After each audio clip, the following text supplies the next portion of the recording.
Apabila kita minta restu, minta doa dan restu kepada kedua orang tua kita, ataupun kepada orang yang terdekat dari kita, kita minta doakan agar melancarkan rezeki dan kehidupan kita. Apakah ini termasuk syirik?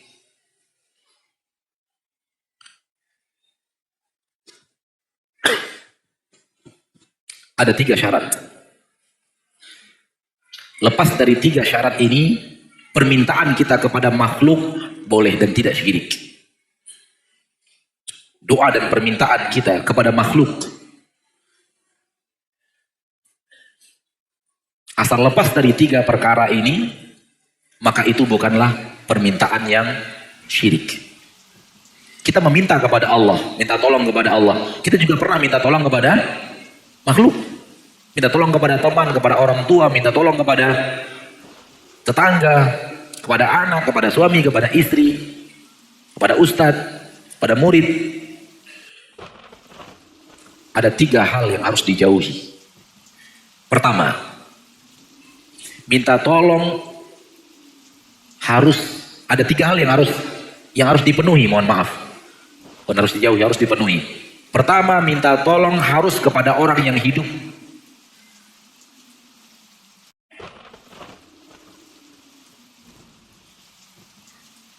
Kedua, minta tolong harus kepada orang yang hadir. Dia hidup dan hadir. Yang kedua, hadir. Ada di depan kita, terhubung dengan kita melalui alat komunikasi. Kalau kita membaca kitab para ulama dulu, mereka tidak membahas masalah ini. Karena di zaman mereka belum ada alat penghubung, alat komunikasi antara orang yang berjauhan tempat. Sehingga mereka hanya berbicara hadirnya saja, harus ada di depan kita. Gak boleh dia jauh lalu kita minta kepadanya sesuatu. Jadi syarat pertama harus hidup. Maka meminta kepada orang yang wafat adalah kesyirikan. Kedua, minta kepada yang hadir. Atau kalau tidak hadir di depan kita, kita terkoneksi dengan alat komunikasi yang sudah ada. Kalau tidak, bagian daripada kesyirikan. Dan yang ketiga, minta tolong kepadanya terhadap sesuatu yang mampu dikerjakan oleh makhluk itu. Jangan minta kepadanya hal yang tidak mampu dikerjakan oleh makhluk itu.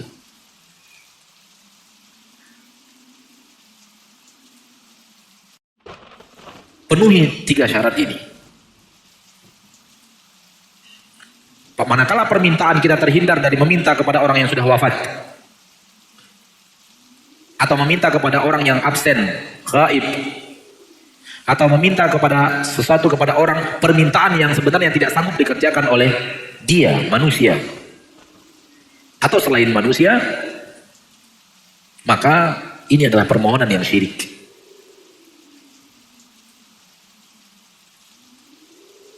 Kita minta kepada orang yang hidup, dia masih hidup, katakanlah namanya, siapa namanya yang bagus? Ya, Ahmad. Mohon maaf yang namanya Ahmad di sini. Dia masih hidup, selamat. Dia harus hadir atau terhubung, hadir di depan kita.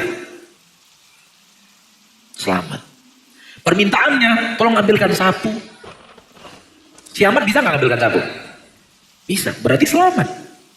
Permintaan kita kepadanya. Tapi kalau minta kepada Ahmad, tolong ya, itu hujan yang mau turun, pindahkan.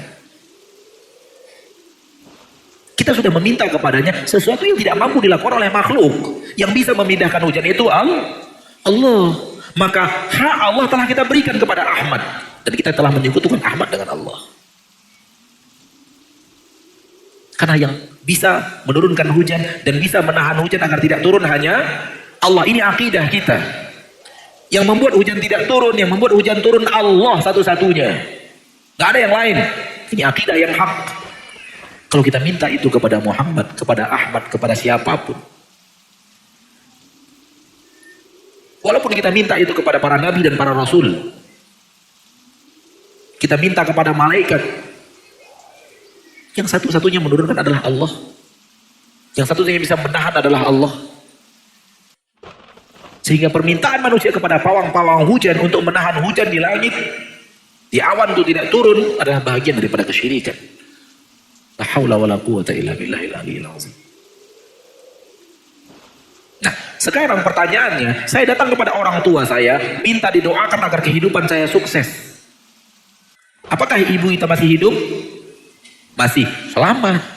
Tapi kalau minta gitu kepada ibu sudah terkubur, nggak boleh. Sebahagian datang ke kuburan ibunya, minta doa restu. Jangan. Apakah ibu kita hadir atau kita terhubung dengannya melalui komunikasi? Iya. Kita minta apa? Minta didoakan agar hidup ini sukses. Apakah ibu bisa mendoakan anaknya, mampu melakukan berdoa kepada Allah agar hidup anaknya sukses? Mampu nggak seorang ibu? Mampu, berarti selamat, aman dan selamat. Kita minta kepada orang yang hidup, kita minta kepada orang yang hadir, kita minta dia melakukan sesuatu yang bisa dia kerjakan.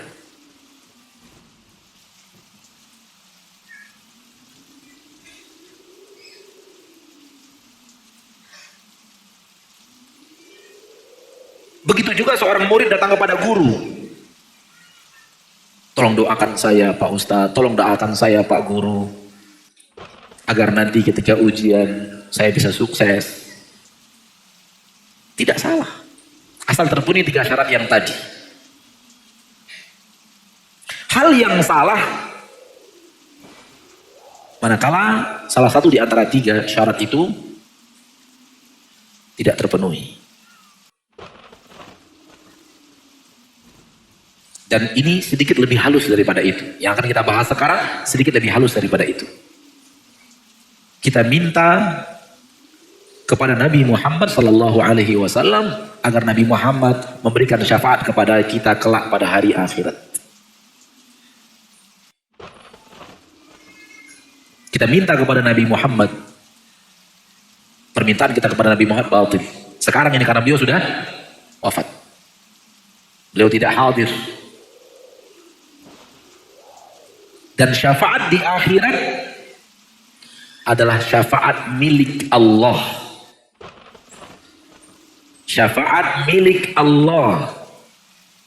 Dengan dalil dari Al-Quran ayat kursi, man dzalladzi yashfa'u indahu illa biiznih.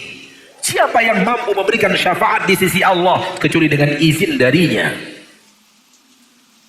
Jadi syafaat di akhirat itu bukan Nabi Muhammad memilih siapapun yang dia suka. Tidak. Seorang penghafal Al-Quran yang diizinkan Allah memberikan syafaat kepada keluarganya. Orang yang wafat gugur membela agama Allah, mati syahid, meninggal dalam keadaan syahid, diberikan Allah Subhanahu wa taala untuk memberikan syafaat 70 orang daripada keluarganya. Bukan dia yang milih. Saya maunya memberikan syafaat kepada si Anu, kepada si Anu, kepada si Anu, kepada enggak. Akan tetapi Allah izinkan dia memberikan syafaat. Setelah itu Allah pilihkan siapa yang akan menerima syafaat. Begitu akidah ahlu sunnah wal jamaah dalam urusan syafaat pada hari kiamat.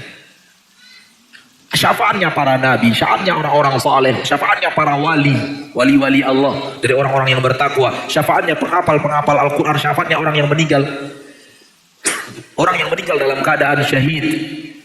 Semuanya sama. Allah izinkan hal orang yang bersangkutan untuk memberikan syafaat dan Allah pilihkan siapa yang akan terima syafaat. Maka minta syafaat harus kepada Allah. Dan doa yang benar dalam hal ini adalah, ya Allah, jadikan saya salah seorang di antara umat nabimu yang mendapat syafaat nabimu.